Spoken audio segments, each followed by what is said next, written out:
শুক্রবার সকাল থেকে সংবাদ ছড়িয়ে পড়ে যে দেশ ছেড়েছে ফারুক আহমেদ। তবে ফারুক নিজে নিশ্চিত করেছে যে তিনি বাংলাদেশ ছেড়ে কোথাও যাননি, দেশেই অবস্থান করছে। বৃহস্পতিবার রাতে ফারুক আহমেদের মনোনয়ন বাতিল করে জাতীয় ক্রীড়া পরিষদ, ফলে বিসিবির সভাপতির পদ হারান তিনি।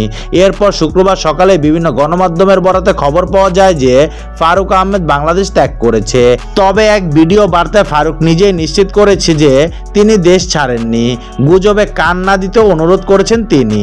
তার দেশ ত্যাগের গুঞ্জনের ব্যাপারে ফারুক বলেন, পুরোপুরি মিথ্যে কথা। যারা আমাকে নিয়ে নাটক তৈরি করেছে এতদিন, তাদের নাটকের একটা শেষ অংশ মনে হচ্ছে এটা। আমি দেশেই আছি, গুজবে কান দিবেন না। আমি আজকে একটি সংবাদ সম্মেলন করার চেষ্টা করছি। বৃহস্পতিবার দিন জুড়েই ছিল বিসিবি সভাপতির পদ নিয়ে নাটকীয়তা। যে কোনো মুহূর্তে ফারুক আহমেদ পদত্যাগ করতে পারেন এমন গুঞ্জনের পর বিকেলে তিনি নিজেই নিশ্চিত করেন যে পদত্যাগ করবেন না।